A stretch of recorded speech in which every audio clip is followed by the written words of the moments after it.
Hey all, it's Matt, your average gamer, and for this video, this is the art of Sacred and Flame. I know a lot of people are waiting for this one. We're going to learn how to craft powerful Sacred and Flame art builds. It's going to be really awesome. This is one of the best videos I've done in a long time.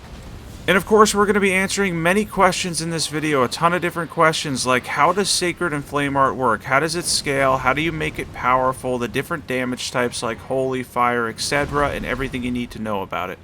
And also, how can I make it into an overpowered build? How can I take this and turn it into something really powerful and take advantage of the scaling that Sacred and Flame Art offers and how powerful Faith can be? How can I make a really cool caster hybrid build combo? We're going to do that towards the end of the video. And what are some of the best weapons, ashes, and of course talismans for a powerful Flame Art and Sacred build too? There's going to be a lot of information that pops up on the screen along the way, a lot of stuff that you probably didn't know, a lot to learn about. This is the art of Sacred and Flame, and honestly, I cannot wait to get into this one. Alright, once again, like with many of these, I'm going to change my pacing entirely so that we can learn something along the way, and we're going to go at a little bit of a slower pace than we're used to. Once again, with the crafting videos, I do this so everybody can follow along. We're going to start out by picking a random Ash of War, and we pick Golden Land. Now, based on how this Ash of War looks, if you have any basic knowledge about the game, you're probably going to figure out very quickly that this is going to be holy damage, especially what the Ash of War is called, Golden Land. It makes sense too. We're going to put it in Sacred Affinity to get Faith scaling. Next up, we already know we're doing holy damage, so we're going to grab the holy tier. It's kind of a no-brainer here and one of the easiest adds to this build. Next thing up, we can stack one aura and one body buff. For the aura, we're going to pick Golden Vow, and for the body buff, now for our body buff, after picking Golden Vow, which is 15% more attack and defense, we're going to go with Howl of Shabriri because it boosts generic damage by 25%, meaning it'll increase the damage, the holy damage, on Golden Land. We're not doing fire or physical damage, so Flame Grant Me Strength is out, and Howl's going to be much better here. We picked the Watchdog's Greatsword as we showed earlier, and first things first, we're going to increase the weapon art damage with the Shard of Alexander by 15%. Next thing up here is, we already picked the holy tier because we're doing holy damage. The Sacred Scorpion Charm will also boost holy damage, so let's stack that. Let's end up stacking that with the tier to give us a total of 32% more holy damage. Next one we'll pick is going to be the Ritual Swords Talisman, which will boost all generic damage by 10%, generically boost all damage by 10%. So in this case with Golden Land, since we're using a ranged Ash of War, this is going to be perfect. The last talisman I have for the weight because we're using the Watchdog's Greatsword and we have a decent amount of endurance but not a ton. Let's get into a fight and try out the build. And you're going to drink your tier first, then cast Golden Vow. Typically you want to go with the longest duration stuff down to the shortest. The shortest in this case is going to be Howl of Shabriri, so we're going to use that last. Then we're going to check out a pretty cool build for Golden Land, which is a really fun Ash of War. I kind of picked it at random, by the way. I always start with kind of a random Ash of War to build around. In this case, right here, we're able to do a lot of damage right away with Golden Land. That was pretty impressive. Now, the dragons aren't the most holy resistant enemies in the game, probably around 20% or so. I don't think they're 0. They should be about 20%. So they do take decent holy damage, but not a ton. They have some resistance to it, and we're still able to do a solid amount of damage. On a side note, it's totally cool that you get the Earthshaker follow-up attack as well. That also really hits hard if you can land that. Next up, we're going to build with Flame Art. For this one, we're going to pick my favorite Ash of War, Flaming Strike, because I want to show it off, and honestly, I love Flaming Strike. It's probably, honestly, you guys probably know this at this point, my favorite regular Ash of War in the game next to Ice Spear. It's an incredible Ash of War that can increase the AR in your weapon substantially. Now, we're going to pick Flame Art because Flame Art and Sacred are the two options that scale with Faith. Don't get Flame Art confused with Fire Affinity. Fire Affinity will scale with Strength.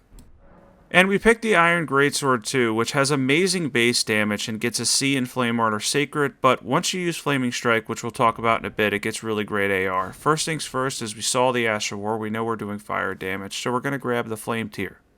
We kept the Faith tier in all the way here because it's going to give us 80 Faith. Typically speaking on weapon arts, the soft cap is going to be around 60. After that, it starts to get minimally. But with 80 Faith, we could throw in Incantations when we do a hybrid build, and it allows us to do everything we want to do. And once again, we're going to pick a body and aura buff. For our aura buff, we're going to go with Golden Vow. Again, it's probably my favorite buff incantation in the entire game. It's an incredible one. And then Flame Grant Me Strength is going to be better here because we're doing both fire and physical damage, and there's a 20% increase on both with Flame Grant Me Strength. So we have a body and aura buff. We're going to check out the Ash of War one more time. With the follow-up attack, which on Xbox for me will be right trigger after using the Ash of War, we now have over 900 AR with the added fire damage. Another thing is does your sword on fire ever get old? It really does look cool. On most weapons, this will look cool. I wish you could put it on the Watchdog's Greatsword. It's a shame you can't put it on Colossals, but that's a story for another day. First things first, we're going to boost the weapon art with the Shard of Alexander. And that'll increase our skill damage by 15%, which is pretty solid here. The initial part of this Ash of War, by the way, does scale with Strength. However, the follow-up is AR, so it'll scale with Flame Art and Faith. The higher damaging part of the Ash of War is the follow-up attack. Now, we are doing fire damage. We've already added the flame tier, so we're going to add the Fire Scorpion Charm in this build to stack that together to get 32% more fire damage. And next up here, we have a couple of options. We can try different things like defense, this and that, and whatever, but in this case, since I plan on staying at full HP for the most part, I really do like the Ritual Swords Talisman. That's going to generically increase all of our damage, so I'm going to end up going with that for a 10% increase. And then lastly, I want to go with some defense, I think, for the last talisman that we're going to look at. So we got that 10% increase in damage with the Ritual Swords Talisman. What would go well with this? Well, the Ritual Shield Talisman will go perfect with the Ritual Sword Talisman. There's actually a sneaky little bonus by stacking these two. Not only do you get more defense and attack at full HP, but when you're hit because you take less damage from that first initial hit, it typically only takes one flask to get you back to full HP and get your damage back. Alright, we're going to take on a side boss, which is something I normally don't do in these videos. They are pretty much spoiler free. It's mostly either side bosses or regular enemies or testing with the mini dragons in Caelid, but we're going to try out the whole build on this dragon here in Caelid. And in this case, the buffing order was pretty much the same as usual. You're going to go with the shortest duration stuff last. So you're going to drink your tear first, then you're going to use Golden Vow, and then Flame Grant Me Strength. You can light your sword on fire after that, or in this case for me, you can go up to the boss and then attack and light your sword on fire, and I think it stays on fire for about 40 seconds. On a side note real quick, I just want to mention that I set up all these as fundraisers for animals. I'm a big animal person. It's one of the biggest no-kill animal shelters in America. It helps animals find homes. If you get the chance to donate, it is very much appreciated. Alright, now back to the build. I really enjoy Flaming Strike. This has to be one of my favorite, as I mentioned already. It's just an amazing Ash of War. Being able to get over 900 AR on something like the Iron Greatsword is awesome, and fire damage as a whole for the base game is amazing. Now, I do expect that to be different for DLC. I think when DLC comes around, we're going to see some fire-resistant enemies. I already mentioned I think the Blasphemous Blade isn't going to be as good for DLC, but there are a lot of really cool Ashes of War in the base game. As far as the base game goes, fire damage is solid. And we're still doing good damage, even after some of our buffs ran out. Flame Grant Me Strength probably ran out by now. Golden Vow is probably still active because it has a solid about 2-minute duration, but even with the buff somewhat running out here, we're still able to get in solid damage. And our whole weapon scales with Faith because of that AR follow-up's going to be Faith, the flame art on the weapon. We're all Faith-based here, able to use a weapon. Later in the video, we're going to show off how to make a hybrid build with Black Flame. Looking forward to that. That's going to be an awesome one. Alright, let's go finish off this dragon, take him down, and overall I would say this is a solid build around Flaming Strike using the Iron Greatsword's awesome base damage and getting probably around slightly over 900 AR, I think it is in total if I were to do the math right there, so that's pretty solid, awesome build. And next up, we're going to make a little bit of an advanced Sacred build. We're going to use the Ash of War Sacred Blade, and we're going to use the Bandit Curve Swords too, because they get a B in Sacred and Flame Art Affinity, and if we use these with Sacred Blade, we can get over 750 AR on each. And we also get a cool little Ash of War in Sacred Blade. It doesn't do a ton of damage, but it gives you a ranged option to throw in too on top of this jump attack build that we're building. And of course, we're using 2 Bandit Curve Swords with Sacred Blade and Sacred Affinity. And the Bandit Curve Swords, as mentioned, will get a B in Sacred and Flame Art Affinity, which is a huge plus. They also have really high base damage for the Curve Sword class to begin with, so it makes them excellent for Faith builds. And of course, because we're doing holy damage, we're going to end up grabbing the holy tier, which is pretty straightforward. I do want to mention one thing real quick. Sacred and Flame Art will give you fire and holy affinity. As far as lightning damage goes, you're going to need to do incantations. Lightning on weapons will scale with dexterity. I figure that's worth mentioning. Faith technically does have 3 different damage types, however, lightning is only related to incantations. Now, since we're doing a jump attack build, the thorny tier and successive attacks would work too, but we're doing a lot of holy damage, so I like the holy tier. Once again, we can go with one body and one aura buff. Now, we're doing mainly holy damage, a little bit of physical damage, but overall for our body buff, we're going to be better off with Howl of Shabriri, which will generically boost our damage by 25% in the last 40 seconds. So these are going to be two good buffs to have. If you notice, I use Golden Vow in pretty much all of my builds. It's my favorite buff, it lasts a long time, and as I call it, it's cast and forget, which is excellent. Before we finish the build and jump into talismans, let's just use Sacred Blade by activating the offhand one by two-handing it, then going back to Power Stancing, activating the other one, and without any buffs or talismans, let's see how our build is. Well, we can't really call it quite a build yet, can we? Because we didn't use any buffs. We did decide on our buffs and our tier. We didn't do the talismans yet, but there's nothing here overall. I just want to show the difference so that people are curious how much of a difference it makes once you add talismans and buffs. Let's be real here, the damage overall is quite bad. It's not very good at all. We're not really building up on much. We're not doing a ton of damage. This troll isn't going to be incredibly holy resistant or anything. He's just not taking much damage because we haven't really built around this yet. So let's build around it and see how much we can improve it. And now we're going to go back and we're going to add some talismans, and we already picked our buff and our tier. I just wanted to show that real quick for people that were curious, because you're going to end up seeing a major difference in between what you just saw now and after we add talismans and use our buffs. And now we're going to go for our talismans. The first one is I want to have a ranged option. Now, I didn't end up using it in the next clip because the troll ends up going down really fast. You're going to be surprised with the damage. But to give us that ranged option, I want to increase the damage on Sacred Blade. So we're going to increase the weapon skill with the Shard of Alexander. And for the next talisman slot here, we're going to look at the type of damage we're doing. The type of damage we're doing is going to be holy damage because we're in Sacred Affinity, so we're going to grab the Sacred Scorpion Charm, which should be a staple for most of your Sacred builds.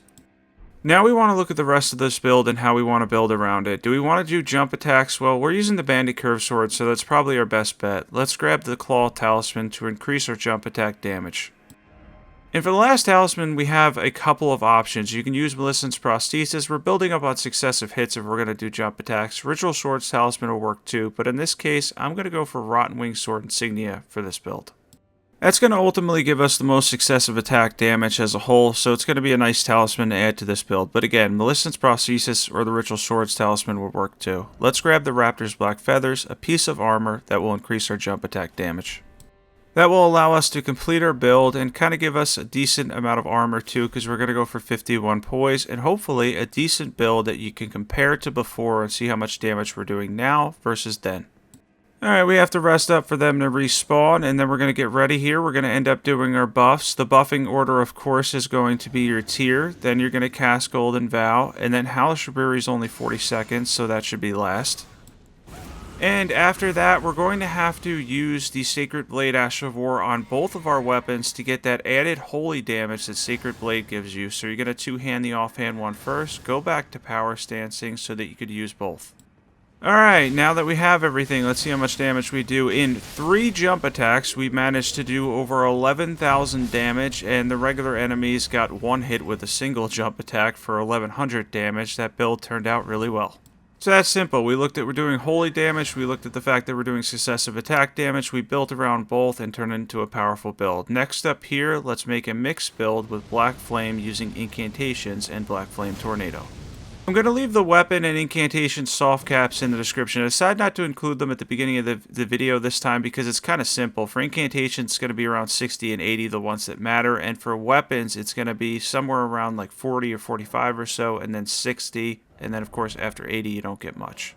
The reason I wanted to mention that is that though we're going to grab a Flame Art Sword Spear, so it scales with Faith, Black Flame Tornado is a little bit different than most Ashes of War. It just pulls directly from your Faith stat rather than the AR on the weapon.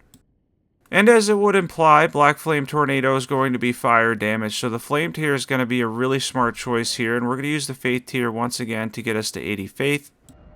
Now we're going to go for buffs here. We're going to pick Golden Vow, of course, and in this case, now Howl of Shabriri will increase the damage to you, so it always is risky. It's more for glass cannon builds, but it will be 5% more than Flame Grant Me Strength because we're doing pure fire damage. Yeah, and as you can see, it popped up on screen. Black Flame Tornado is all fire damage, scales completely with your Fate stat, basically pulls from your Fate stat. Kind of acts like Carrion Grandeur does in the intelligence sense, where it just scales with your intelligence stat. Black Flame Tornado is the same way, except with Faith. Alright, now we're going to throw in some incantations that would fit the build. For this, we're going to grab Black Flame, the regular Black Flame Fireball, and then we're going to grab Scouring Black Flame 2 in combination with, of course, we're using Black Flame Tornado, Ash of War. Now let's check out our incantations for this build. We have the simple Black Flame Fireball, and then we have Scouring Black Flame. Both of these are going to end up being chargeable, and you can kind of tell here, it's pretty obvious that they're chargeable because if you hold them down, they have a special animation, and they will do more damage as a result.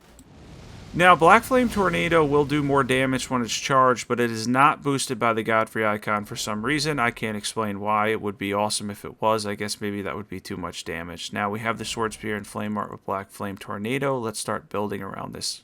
And first things first, we want to boost our weapon art, our weapon skill by 15%. We're going to use the Shard of Alexander, probably arguably the best talisman in the entire game, to boost Black Flame Tornado. And now for our second talisman slot, we already grabbed the Flame Tier to increase our fire damage by 20%. Let's grab the Fire Scorpion Charm as well to total 32% more fire damage for this build, which will increase the damage on Black Flame Tornado and our incantations. Pretty smart move for us there, no question about it, because this will boost everything in the build and works as an all-around talisman for everything that we're using. We're going to go with another one just like that for a third talisman slot. You have a couple of options here though. Now, if you're going heavier into the incantations, you can add in Flox Canvas Talisman. Our last talisman's going to end up being the Godfrey icon because we showed that our incantations are chargeable, so it's going to boost that. But we want to go with something that'll generically boost everything here. We're going to pick the Ritual Swords Talisman again. And for our last talisman slot, I think I've already mentioned this, we're going to go with the Godfrey icon so that we have one talisman boosting our weapon art, one talisman boosting our incantations when they're charged, and two talismans that are going to boost everything across the board. This way we have a combination build that allows us to use our weapon art and get a lot of damage out of the incantations too. By the way, the stats have been shown at the side. You could use the same stats for all the builds in this video and to create your own powerful faith builds. If you notice, I'm hitting 80 faith while having a little bit of dexterity and strength, enough to use a couple different weapons that I want to use without having to worry about the requirements too much, because once you put them in flame art, it's going to scale with faith anyway, so you kind of just need the minimal requirements. Alright, we drank our tear, we cast Golden Vow, we used Howl of Shabriri in that specific order, and now we're going to use Black Flame Tornado to take out these two enemies, and then we're going to end up finishing off the troll with our incantations, which we're using the Erdtree seal for. The Godslayer seal is only a 10% boost, so it's not a huge boost on the seal for Black Flame, so you could use something that has high scaling at 80 faith with the Erdtree seal, and you'll probably end up being better off, plus it's a more convenient seal in that it's weightless too. That ended up turning out into an awesome build. I love doing these crafting videos. I have to slow down how I'm talking and everything, but I feel like it allows players to learn a lot and create their own builds, and it makes me really happy to do these videos, and I'm glad that I have an audience for it. Hopefully we could do some more in the future too.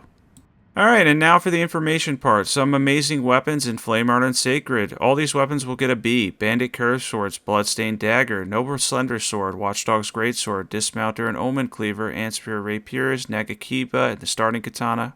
Great Epi, Iron Cleaver, Great Mace, Brick Hammer, Giant Crusher, Cross Naginata, Lance, Knight Rider Flail. Also good with high base damage and a C scaling, Iron Greatsword, Gargoyle's Twin Blades, Venomous Fang, Grave Scythe, Executioner's Great Axe, and also good as Guts because it has great base damage.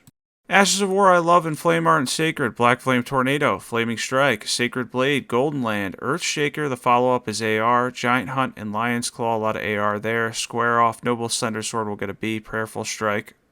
And the best talismans, the Shard of Alexander, Ritual Swords Talisman, Elemental Scorpion Charm, Godfrey Icon for chargeable spells and skills, Flox Canvas Talisman, Rotten Wing, Melissa's Prosthesis, and Claw Talisman for jump attack builds, Axe Talisman for bigger weapons, and then the Flame and Holy Tier and maybe Thorny Tier. Thanks for watching this one. I'm really happy for everybody that tuned into this video. I really like these crafting videos. Be sure to sub if this helped you create your own powerful builds, and if you had a lot of fun watching this video. I also set this up as a fundraiser for animals. Any donations are greatly appreciated, and of course the people that sub and continue building this awesome community. Discord, by the way, is in the description below. You can always ask me any questions in there. I appreciate everybody in this community. Can't wait for the next video, and I'll catch you guys soon.